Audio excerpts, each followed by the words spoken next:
Today, I would like to chat to you about this, a camera and how to use it. This thing is a fairly small machine with buttons, knobs, a swirling screen, printed pictograms and a delicate sensor, and all this can be a little bit overwhelming to use at first. Therefore, in today's video, I would like to talk about how to use the camera and shoot photos and videos. Let's begin.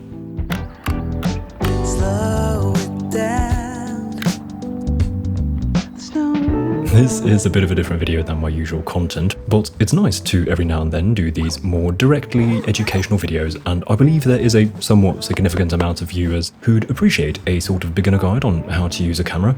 So in this video, we're going to cover the camera basics, both the outside and the inside. After watching this, you'll be able to pick up a camera and actually know what's going on and shoot some photos and videos. Before we talk about buttons and knobs, we briefly need to talk about camera types because, unfortunately, it's not as simple as a camera is a camera. There are different types of cameras, but it's actually not that complicated. Hear me out. This here is a mirrorless camera, and it is what I currently would consider the most common type of camera you'll see videographers using. By the way, I'm not talking about the big boy cameras here, those are a topic of their own. The mirrorless camera is the successor to the DSLR. It's basically the same as a mirrorless camera, it does the same thing, just the machine itself is built a little differently. For example, it has an internal mirror, which a mirrorless camera, as the name suggests, does not have. But for you as a user, it's basically the same thing. It's a camera that can capture photos and videos, and they both have the same dials and buttons to change the same settings, which you will want to have control of when shooting. So no matter if you're working with a DSLR or mirrorless camera, the things I will show you in this video will apply. However, there are also compact cameras and phones, of course. Here I sadly cannot confidently tell you whether the following points are going to be applicable, because I don't really know if compact cameras all allow you to shoot manually. Most phones don't, I think, but you can download an app like the Blackmagic camera app, and then inside that app you can set your settings manually. Anyway, with that out of the way, let's talk about the outside of a camera with all its wheels and buttons. Depending on your camera brand and model, you are of course going to have slightly different buttons and wheels and varying placements, but there are many functions that, generally speaking, every camera should have some wheel or button for. For example, the good old on-off button isn't always the same, but it exists somewhere on the camera. This here is a Sony a7 III, and the on-off is not a button, it's more of a round switch. My Lumix GX80 also has a switch, but it's not at the front, instead it's at the back. The central button that every camera, I think, has is the shutter button. It's the big button, usually at the right, that will let you focus when you half press the button and take a photo when you full press. And some cameras will even let you record video with this button, whereas other cameras have a little red button for video, a classic record button. Then many cameras have a mode dial, which is this thing here. With this dial, I can switch into different modes. For example, this is automatic mode, so the camera just does everything the way it thinks is correct. When I turn the dial to M, the camera is in manual mode, so I can set everything by myself. This here is video mode, and then there are other modes, such as this number 1, which is a custom mode. So I basically saved a bunch of custom settings, which I then assigned to number 1. For example, I use number 1 for my usual video settings, and number 2 for slow motion video, for the rare cases in which I need slow motion footage. Now, in this video, I want to teach you how to use a camera manually and have full control of the settings, which will hopefully lead to you shooting better stuff. So let's set the camera to video mode, and then on this particular camera, I have to go into the menu and look for this here, exposure mode, where I can set the camera to manual. This step can unfortunately be a little different on every camera. On some cameras you can just stay on M and set it to video, and on others you set it to video and then tell it that you want to expose manually. But once the camera is set to video and to manual, you are ready to explore the skill of exposing manually.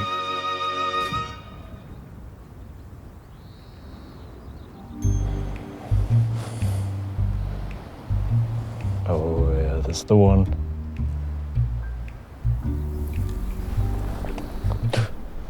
What's the matter? I forgot to pack the drone. What? The client specifically asked us to get drone shots here. What are you doing? Can you fly a drone? Well, not yet. Fair point. Can you? What are we going to do? Let's use Storyblocks. Story what? Storyblocks. Didn't I show you this before? It's a stock media site, and they offer unlimited downloads of diverse and high quality media, all for just one predictable subscription cost. Diverse media?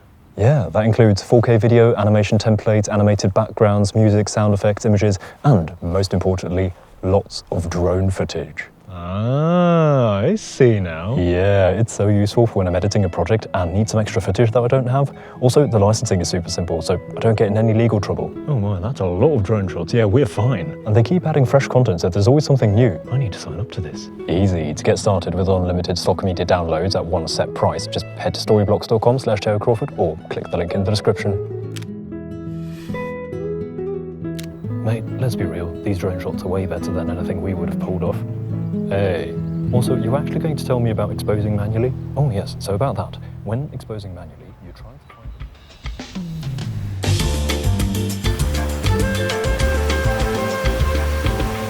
find... When exposing manually, you are basically trying to get the exposure right, which means the video is not too dark and not too bright. And also, there are a few creative decisions to make, which we'll talk about in a minute. To control the exposure, you have 3 settings that you need to balance out, and those are shutter speed, the aperture, and the ISO. The shutter speed is the amount of time that the camera looks. So when shooting video, you're basically shooting a bunch of photos very quickly and stitching them together to show movement. In my case, I usually shoot at 25 FPS. FPS stands for frames per second. So when shooting at 25 FPS, the camera is essentially shooting 25 photos in a second to capture movement. You can imagine it a bit like I am the camera and I have my eyes closed, but when shooting video I am furiously blinking to see the world for a split second, and that time, that is the shutter speed. So if I blink and see the world for a 50th of a second, my shutter speed is 1/50th. And you can set this in your camera. You can tell the camera to open its eyes for a 1/4 of a second or for only a 250th of a second. And this decision is going to have 2 effects on your footage. The first effect is that the exposure will change. The longer the camera looks, the more light hits the sensor, which leads to a brighter image. So when you change the shutter speed from 1/250th to 1/50th, you will see a significant difference in the exposure. The other effect that this will have is motion blur. This here is motion blur. When things move fast, you can't see them perfectly sharp, they're a little blurry. And so if you've seen this dreamy, blurry look in a video, like this, that is done by using a slow shutter speed. On the other hand, when shooting with a fast shutter speed, for example 1/1000th, movement will be frozen and everything will be sharp. Now, when shooting video, there is actually a bit of a rule here, a guideline that you can follow. There exists a shutter speed that looks natural and produces motion blur that looks like the motion blur that we see with our eyes. To achieve that motion blur, you can follow the 180-degree rule. It's quite simple actually, just set the shutter speed to double your frame rate. So when I'm shooting at 25 FPS, I have my shutter speed set to 1/50. And if you're shooting at 24 FPS and your camera doesn't allow for a 1/48th shutter speed, don't worry about it, 1/50th is close enough, you will not see a difference. So that's the guideline for natural looking motion blur. Do keep in mind, however, that you can just disregard this for creative reasons. For example, to get that slow shutter speed look, for which you want to shoot with your shutter speed at around 1/10th, 1/15th, something around there. Anyway, the next setting that you have control of when exposing manually is the aperture. This here is the aperture. It's basically the size of the hole inside your lens that controls how much light can pass through the lens and hit the sensor. On the camera, you'll see this setting here displayed with an F, such as f2.8. The higher the number, the smaller the aperture becomes, so that means the hole inside your lens becomes smaller. So this is f2.8, whereas this is f8. Like the shutter speed, changing this setting has 2 effects. So when you close your aperture, so the number goes up and the hole becomes smaller, you're letting in less light, which results in a darker exposure. When your footage is already dark and you need extra light, you can open up the aperture and basically let more light in, which makes the footage brighter. The other effect that the aperture has is this here, the blurry background. The wider open your aperture is, the blurrier the background becomes. So look at the background here at f2.8 and now at f11. You can clearly see that f2.8 is much blurrier. And at last, the final setting that you control when shooting manual is the ISO. This setting represents how sensitive the camera's sensor is to light. So the higher your ISO, the brighter your footage becomes. So let's say you have your shutter speed at 1/50th and your aperture at f2.8, which is the brightest your lens will go, but the footage is still underexposed. This is when you can simply turn up the ISO to make your footage brighter.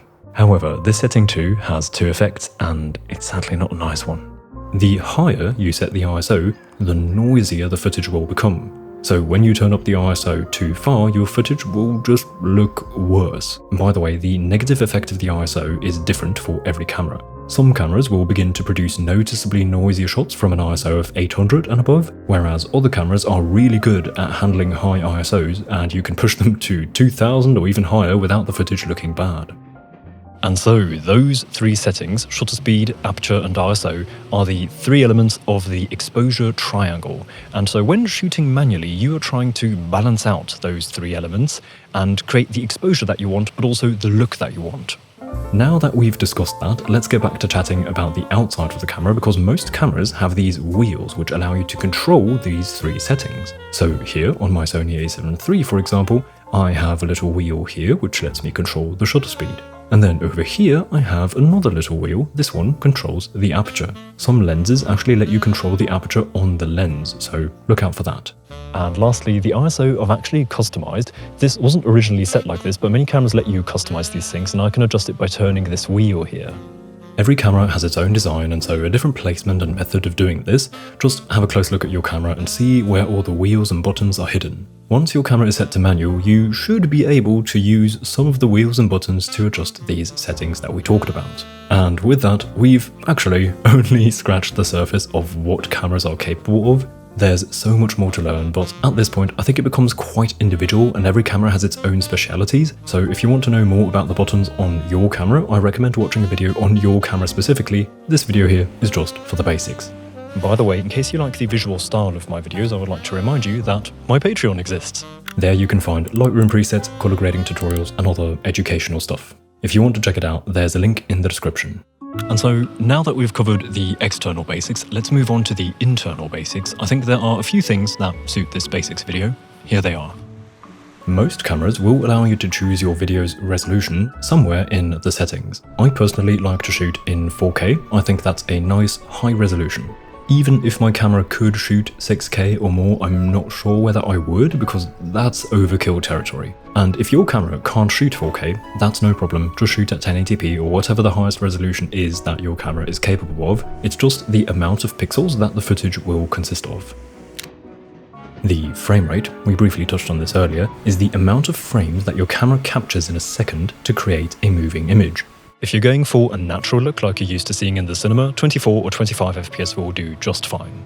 Many cameras will allow you to shoot higher frame rates, so what you can do is shoot at 50 FPS for example, and then in post slow the footage down back to 25 FPS, which then results in slow motion video.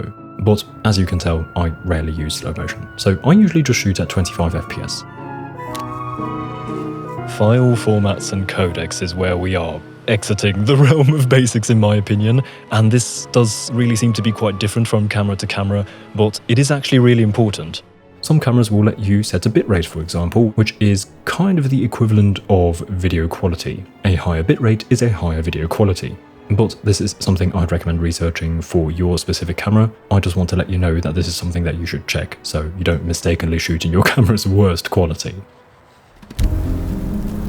Many cameras will let you choose a picture profile. This topic is also one that can be studied in such depths that I think we shouldn't really dive into it in a video about the basics, so let me just keep it basic.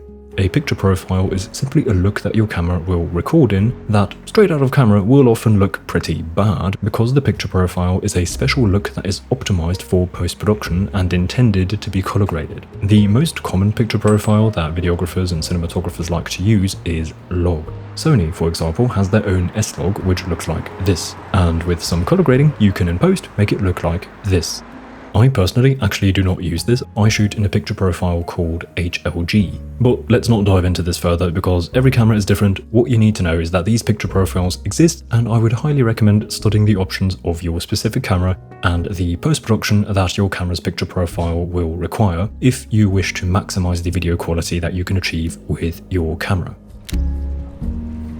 The white balance is basically the internal setting that tells the camera how warm or cold the footage should look. So when shooting during blue hour, for example, you might want to neutralize that cold blue look by making the camera shoot with a warmer look, which then creates a neutral look. It sort of balances out all the blue. However, personally, I like to actually just shoot the light the way it looks, so I just have my camera set to its daylight preset and don't change it ever. It's always just set to that, which works for me. One thing I would warn you not to do is to leave the white balance in auto, because if the camera just keeps changing the white balance all the time, that can give you quite the headache later when color grading, because to get a consistent look, you'll have to match all these shots with slightly different white balance settings. I personally like to just embrace the lighting that I get and stick to the neutral daylight white balance. Focus modes are also worth checking out. Cameras usually have an autofocus mode for video in which it simply tries to focus by itself. Some cameras are known to be really good at this, whereas some are famous for their terrible autofocus.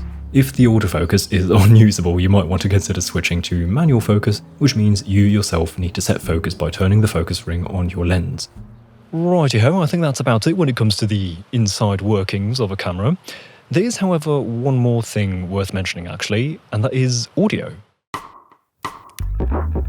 A big part of video is the sound, of course, and to capture good sound, I would highly recommend not relying on the in-camera microphone. Instead, get a microphone and plug it into your camera. This is a whole other topic with lots to dive into, which we will certainly not do today, but I have all my gear linked in the description, so you can get an idea of what a simple audio setup can look like. Speaking of extra equipment to add to your camera plus lens setup, there's actually one more thing that I would highly recommend. If you plan on shooting video, I would recommend getting an ND filter. Now that you know how to expose a video, you might have wondered already, how can one shoot with the shutter speed at 1/50th while also keeping the aperture wide open to get a blurry background, despite shooting in bright conditions? Shouldn't the footage be completely overexposed? Yes, that is correct. So this is what my current settings look like without the ND filter. Now let me just overlay it, and you can see that looks much better. So what this filter does is simply reduce the light. These are basically sunglasses for my camera. The one I'm currently using is actually a bit special because it's kind of a 2-in-1 filter. It's a variable ND filter and a CineBloom 10% filter, which makes my highlights a little softer and hazy. As said, I have all my gear linked in the description in case you want to take a closer look. So I think that wraps it up for today. I don't want to overload this video that is supposed to be a video about the basics. I hope that this was helpful for you in case you're currently learning how to use a camera. Before saying goodbye, I would like to say a massive thank you to the lovely people supporting me and my work on Patreon. Thank you so much to each one of you. As mentioned earlier, if you're looking for Lightroom presets, tutorials and stuff like that, you can check out my page via the link in the description. Also, I have a print shop by the way, in case that is of interest to you. Also, link in the description. With that said, I hope to see you again soon. Until then, goodbye.